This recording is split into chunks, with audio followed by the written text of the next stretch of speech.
Alrighty.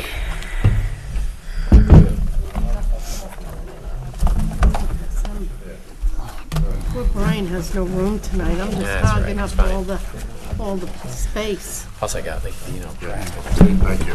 Thank you. Okay, motion to come out of executive session back into regular general town board meeting session.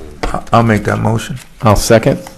Call the question. Bingham, aye. Cologne, aye. Cardone, aye. Scancarello, aye. Begin I. Okay. You want Should we do the, to do those motions now? Yeah. Those decisions? okay. I'd like to make a motion that based on the 2019 salaries for the elected town board officials, that there be no salary increases, a 0% increase. I'll second that. Okay. Any other discussion? Call the question. Bingham, aye. Cologne, aye. Cardone, aye. Scancarello, aye. Begin I. Okay. Second item up is elected officials' salary. We just did that. We just No, did no, that. no. No. Town That was board. town board. Town board. That was town board. All right, elected officials. So, All right, so I guess I'll make the motion then that the other elected officials get a 2% for 2019, fiscal year 2019. I'll second that. Cologne, second. just for discussion, so those officials would be the town clerk and the highway superintendent? And the assessor, right? And No, assessor's not Oh, she's not elected. Not elected. She's not elected. Justice would be your only other one. Oh, justice, okay. Justice Courts, All yeah, right. okay. And again, that's just, or someone want to second that for discussion? Rick did, I just did. Second. that's why I started. So listen, discussing it. obviously, that's to reflect the, the current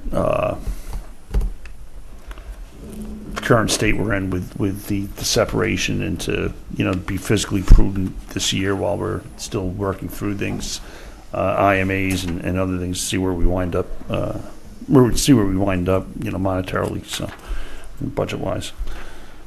Okay. Call the question. Bingham, aye. Cologne, aye. Cardone, aye. Scancarello, aye. Again, Okay, so moved. Thank you. You're welcome.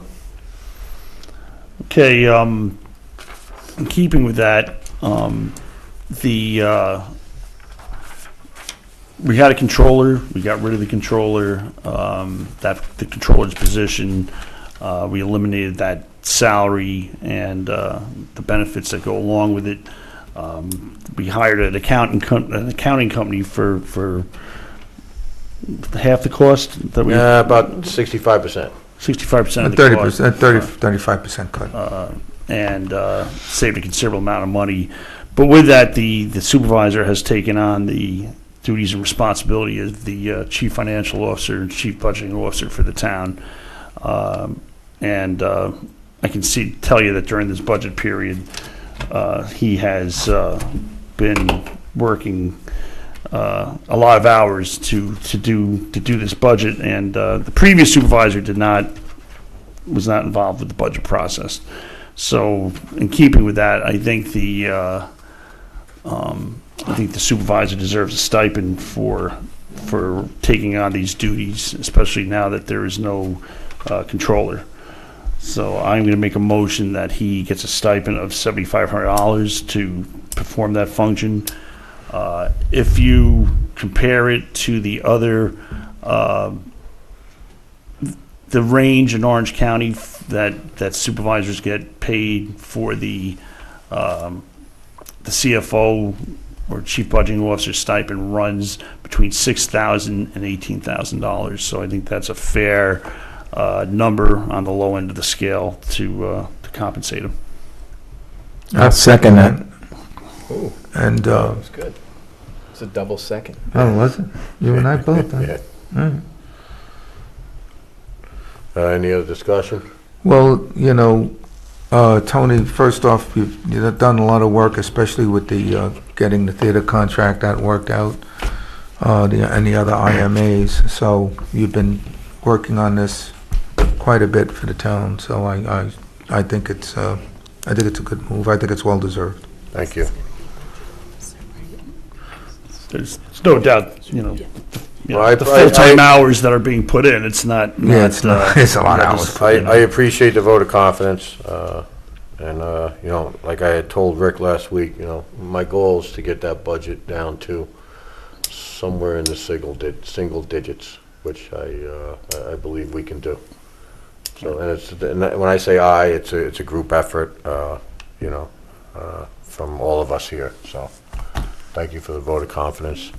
And again, that stipend is just for that position, and if that was to change, then. Correct. Right, CFO or Chief Budgeting Officer position. Right. Okay. Call the question. Bingham, aye. Cologne, aye. Cardone abstain. Scancarello, aye. Begin I. Thank you again, appreciate it. Okay. Next item, YMCA, request for the O&R property.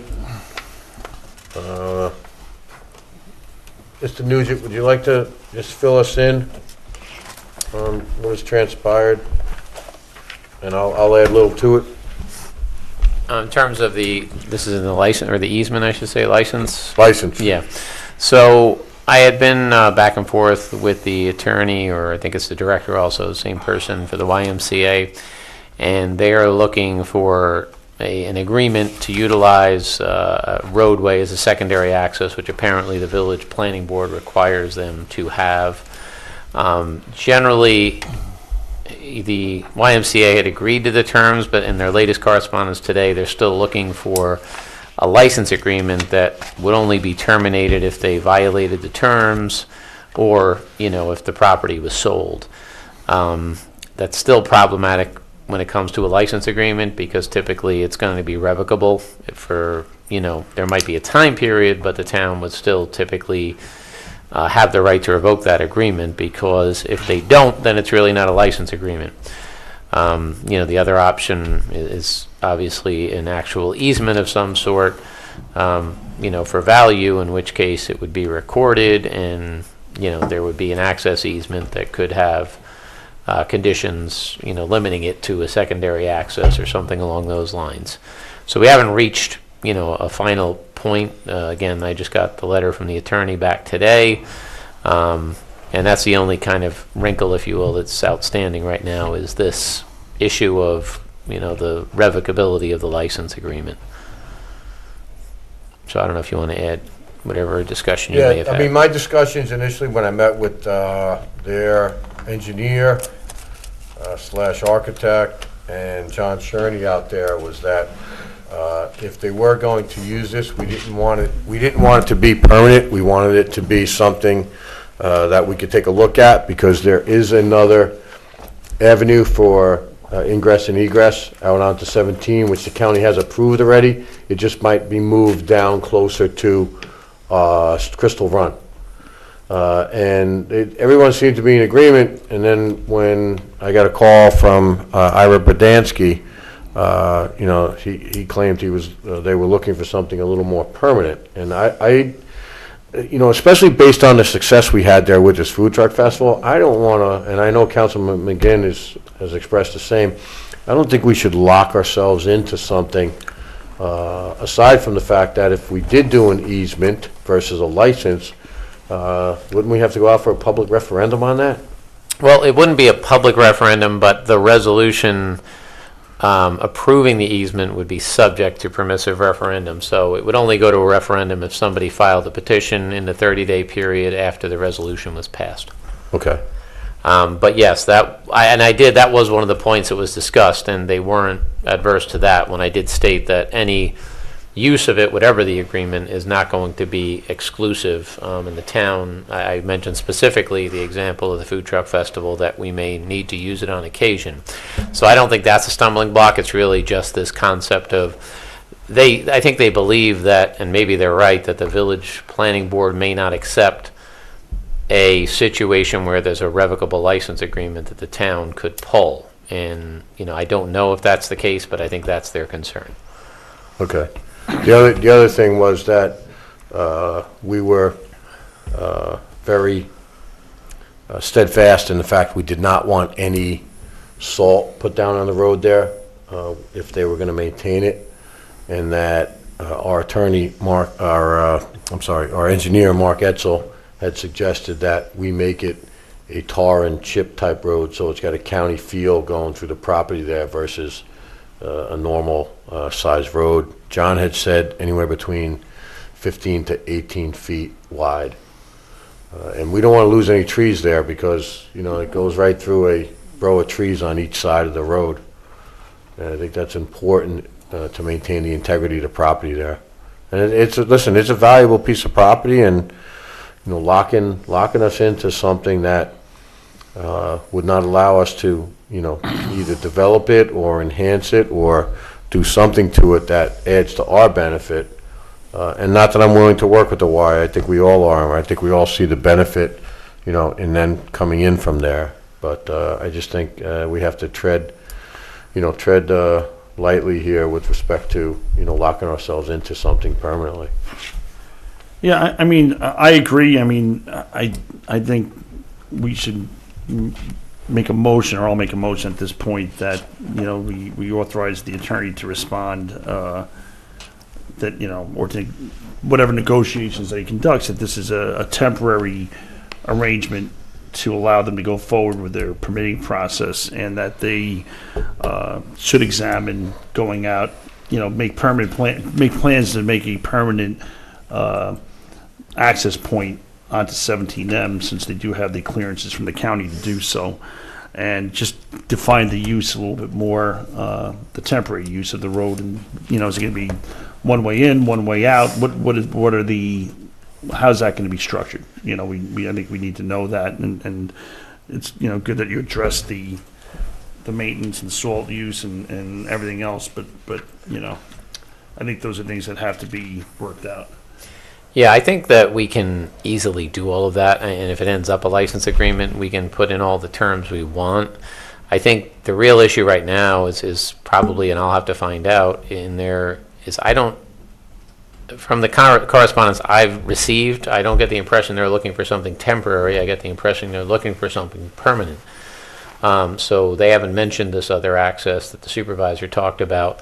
Clearly, if they were going to go forward with that, the license agreement becomes a lot easier, and it is temporary, and we could put conditions, but it sounded to me that they're looking for something permanent, and that was the problem, because I said, well, we can't give you something even near permanent and that wouldn't be revocable, because it is a license agreement. So under no circumstances would it say, we'll only revoke it if you violate the terms.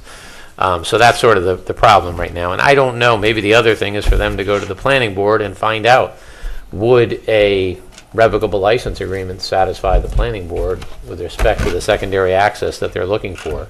And if so, then problem solved. If not, then they might have to look at a temporary license agreement for this property and move forward with the plan the supervisor mentioned for that more permanent access. Okay. So can we clarify this motion? Yeah. I mean, do we need to make a motion on this, or No, I mean, we're already having a discussion, so I can, you know, reach back out to them after tonight's discussion and say, you know, A, what is the status, you know, of this other potential plan? And if they are looking for permanency, that's probably not going to happen, and, you know, see if we can move it along that way. But I don't think we need any motion at this point. Okay. I mean, Tony, do you want me to reach out to Ira and talk to him? Or Yeah, no? if you want to reach out to him. And you want to talk to the village and just find out if that's... Yeah, I'll talk to Neil. I'll see what Yeah. the deal All right, is I'll with the give Ira a village. call tomorrow. All right. Just tell him what our feelings are about this and that, Okay. you know. All right. Because, yeah, I think, you know, it's a temporary solution to the problem that they had. Yeah. And you know, again, I think... And it's not a long run from the back of our property across the Heritage Trail to get to 17. I want to say it's maybe 25, 30 yards. Yeah, It's not, you know, yeah. not that long. I think don't that's even- all still in the village, isn't it? It And is. that is still in the village. Yeah, I don't even think that Yeah. encompasses... No, that us. property is still in the village. It's our property, but it's in If the... you're looking at our property, if you're looking at on our park, the right, maybe like 15% of it is in the Right. village, Right, so. yeah, yeah. okay. All right. Next item up, item 6.2 is Water District 10 waiver request. Mary? Right, we had that developer, Saga, come in and now they're putting their water lines in. And according to our town code 53-2, the service pipe should be K copper. Well, they asked for a waiver, and I reached out to our town engineer, and they said, yeah, I don't want to use the word plastics, because everybody kind of thinks of the cheap plastic that deteriorates very quickly, but there are certain types of plastic, and the Sean Arnott has specified what the type is. It's a HDPE SDR11, or an equivalent. So we're looking to give Saga a waiver from the K copper to use the type of plastic service line that Sean Arnott has outlined in his email from today. And that was just left in the packets this afternoon. Did you want to make a motion for that? Sure, I'll make a motion that we grant a waiver to Saga Development? Saga. Yeah, I think From- it's Saga Construction. Okay, from the section of Town Code 53-2B to allow the use of plastic service line as outlined in Sean Arnott's email of October 22nd instead of the K copper as listed in Town Code. I'll second that I'm motion. sorry, if we could just add to that, subject to the 5 requirements that Mr. Arnott included in his email. Hello. Sure. And I will add, pursuant to our attorney's suggestion, that the 5 specific items mentioned in the email are also done. I'm just going to read them quick, Mary, into the record. Sure. So item number 1 is the proposed pipe should be specified to accept at least 150 PSI of static pressure. Number 2, the proposed pipe shall be certified to ANSI/NSF61. A cut sheet certifying each of the above should be reviewed by the water superintendent or engineer of the town. Number 4, the proposed pipe should be installed at least 4 feet below finished grade. And number 5, an aluminum water line identification tape should be buried at plus or minus 2 feet below the finished grade. So, And those we would could be add all that the in. conditions. Do we have a second? Or? Yeah, I second it. Mike seconded it. Okay? I'll second it with all those add-ons there. Okay, just for full transparency here, my daughter has entered into a contract to buy this house, so I will be abstaining from this. So, Wow. I told Mary a couple weeks ago, so I just wanted to know, let everybody know I'm staying out of this one. Okay. So, call the question. Bingham, aye. Cologne, aye. Cardone abstain. Scancarello, aye. McGinn, aye. So moved. Okay. Public comment. You know, you have 2 requests from town employees for vacation extensions. Oh, okay. Do you want to handle those or not? Yeah, let me. Okay, so the first request is from Noreen McSweeney. She says to town board members, this letter is a request to carry over 5 vacation days from 18 to 19, which is within the town employee handbook. I have had an odd number of days this year due to starting in the middle of the year last year and accruing time.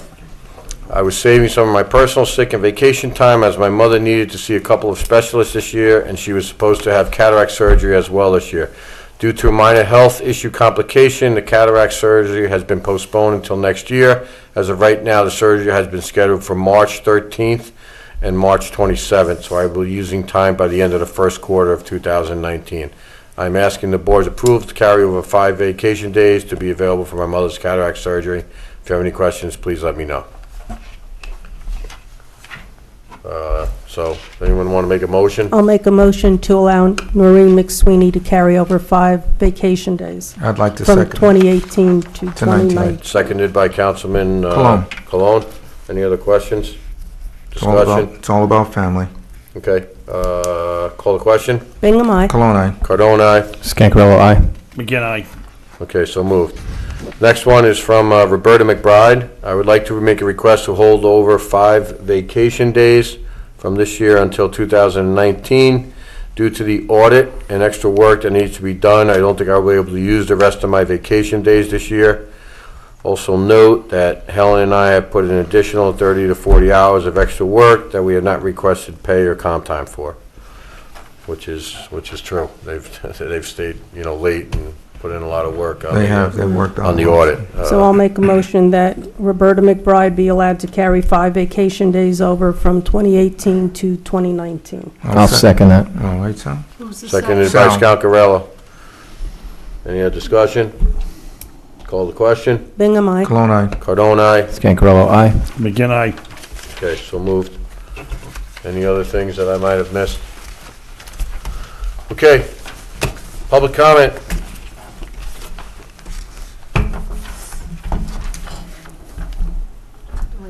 Oh, I'm sorry. Lorraine, sorry. Hello, Lorraine Loning, Village of Monroe. I want to talk about this pesticide applicator course and weed control course.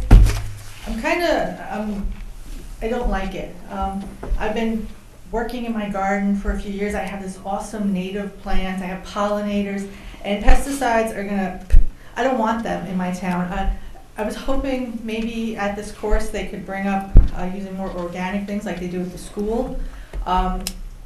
This way it would be more better for our town, people. So that's just my comment about that. I'm opposed to this. The other thing I want to talk about just briefly is in the spirit of openness and transparency, there's this site in Connecticut. The state of Connecticut has this Open Connecticut and Open Checkbook. And it is real time that you can see every invoice that the state comptroller's office pays. So FOIL requests, really, you don't need it anymore. If I want to see that they paid, an oil heat, I can see every single invoice. And they have, $8 billion in expenditures every year.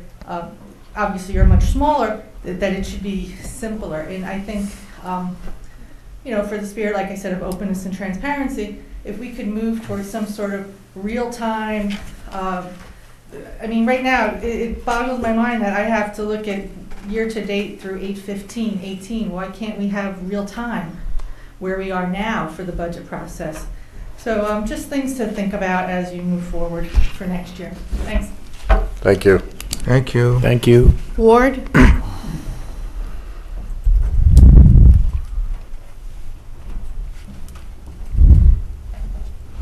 Ward Brower, private citizen. I can't see the time. I want to echo what's already commented on the real-time data. Also, I noticed a concern when we talk about the O&R property and the easement, concern with the use of salt. And we salt all our highways. We spend a great deal of taxpayers' money re-drilling people's wells. We're contaminating our own drinking water. And pesticide deal, I think, it goes along with the salt deal. We have one aquifer, actually multitude, but we have one source. Most of us are dependent upon an aquifer. We're not going to get water from aqueduct. And I've been doing this complaining about this for probably 25 years. At least. To reduce the amount of salt and then add insult to injury by adding pesticide, I think, the rationalization for the salt and the pesticide was always saving manpower, saving equipment. It's easy to put down and done. However, we have little legacies like Agent Orange, not my generation, and those things should be dealt with. And you just can't ignore these things. These problems compound. And the former highway superintendent used to have this theory that he can miraculously convert all that salt to harmless things. He can't. And he sold, in fact, one budget year, almost bankrupt the town, the amount of salt he used.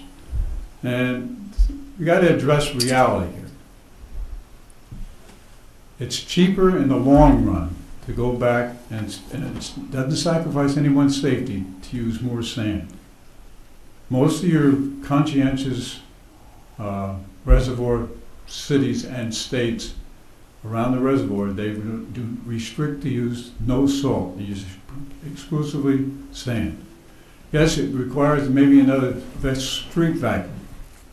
Okay, may have to wash out or clean out the drainage ditches. Okay, now I've heard this argument used against the salt or for the salt is that if you use sand, it fills. DEC says, well, it fills up aquifers. It's detrimental. Yes, it will add deposits in some of your lower class wetlands. That's minor. That's mostly the sand is inert. It doesn't really cause a problem. It promotes life rather than kills life. So again, a certain municipality in our town has had a number of municipal wells being contaminated by its salt. They're contaminating their own water supply. And it's time that we address this problem before it's too late, because we're at the tipping point. The water authority, what they would do is they would take a community, go in and free test the water quality. They have kids to participate with the school district, have the kids bring in water samples from home. And they noticed, when they first started school, sodium level was within acceptable range. Then they do it again in February, and it went phew. So you see there's a correlation there. And there's some of it does wash out. Statistically, I've seen over the years, only about half of that gets washed to some other poor municipality. The other half remains here, and it's accumulating, and you get a tipping point at the well. So, in order to address it with the highway problem, it's a health problem, and this takes a matter of redoing the method of business, and say, okay, we may need some more, as I said, street vacs, and sand is relatively cheap. It's the picking it up is messy. But even if it's at the worst case scenario, the sand will never cause the problem that salt is. Once you reach that, as I said, once you reach that contaminated tipping point, reverse osmosis machines are expensive. Very expensive. It may cost a little initially setting up our highway with more sweepers and trucks that actually can handle the weight of the sand, because salt's relatively light, so they may have to recondition. But the highway equipment will last longer. So that's what I think we can address that topic. Thank you. All right, thank you. Ward. Thank you, Ward. Anybody have comments? I'm going to comment, I agree with Ward, the salt's been an issue for quite a while, and I'm also going to agree with Lorraine about the pesticides. Most of our bee population has been decimated because of certain types of pesticides. So there wasn't a lot of information on that sheet that I received, but I will look into it. I'll speak to John a little bit more to see specifically what kind of things can be done along with the pesticides and the salt. I don't know what we can do about right now, but down the road, if we do think about having to replace trucks, maybe we should consider having a truck that can handle sand as well as salt. We do already. Yeah, so we can work on that as well. Rick? We have started to use a salt and sand mixture. That was a couple of years back, but it was a small percentage.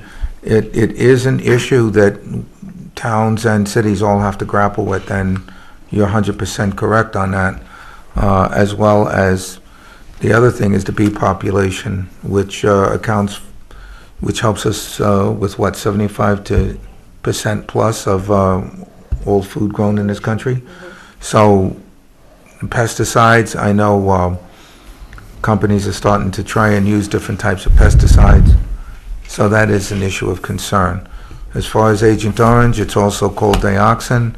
There was a major chemical company that was also, they had a lawsuit on that not too long ago because people are using it on their lawns to clear away weeds, and I understand the convenience, but it's still an issue.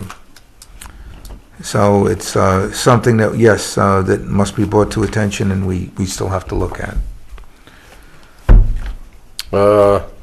Lorraine, with respect to your real-time and ward as well, Helen and I have discussed this, and we're all trying to work with our accountant to try to get it for our public hearing on November 8th. I agree with you. I mean, it's difficult, but it's an Excel technician issue. So that's, that's where we're going, because we have to change the whole column versus going in and putting in numbers individually. So we're working on it. So, and then Ward, the only concern, major concern and difference with the salt over there is there's no catch basins, there's no drainage. Everything will drain off into the tree roots, and those trees would probably die within a year or two. So that's why the concern there was, prominent regarding the salt. That's it. Lorraine, I'd like to research that pesticide situation as well. I think that's something we definitely have to look at a little more in detail here. I think everyone on the board pretty much said it all, and yeah, the pesticides will be something we'll have to talk to the highway super about, and I know he cut down actually on his salt order for this year, so he's going to be, I know he's going to probably up his sand mixture, so. Good. Okay. Anybody have anything else? I do. Yes? Okay, folks, the holidays are coming. They're already here. Once the kids go back to school, happy Halloween, Thanksgiving, Merry Christmas, and the whole bit. Two things. First thing, I think it's important that we support our local businesses. The big box stores come in. Yes, they do provide a service. Yes, they are needed, but so are our small business people. I urge everybody to shop local when possible. Second, because it is the holiday season, you will be getting phone calls for different types of scams.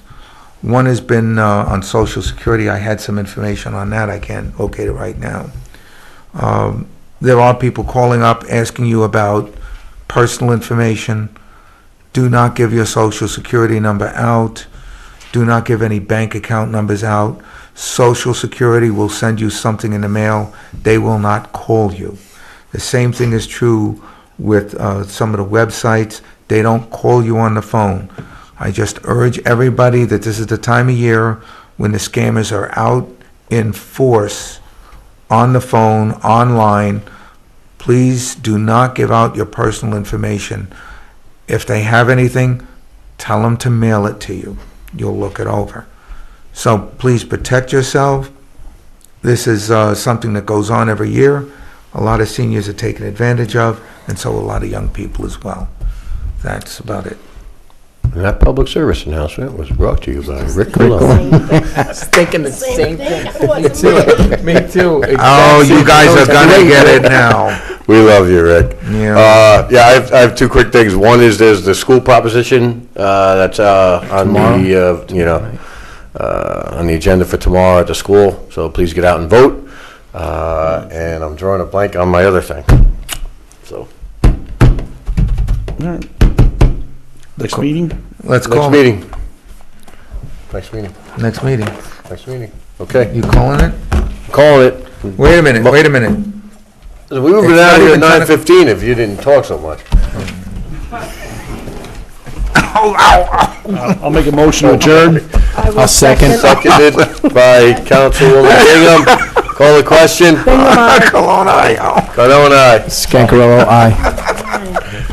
Okay, so moved. Thank you very much. Have a good evening.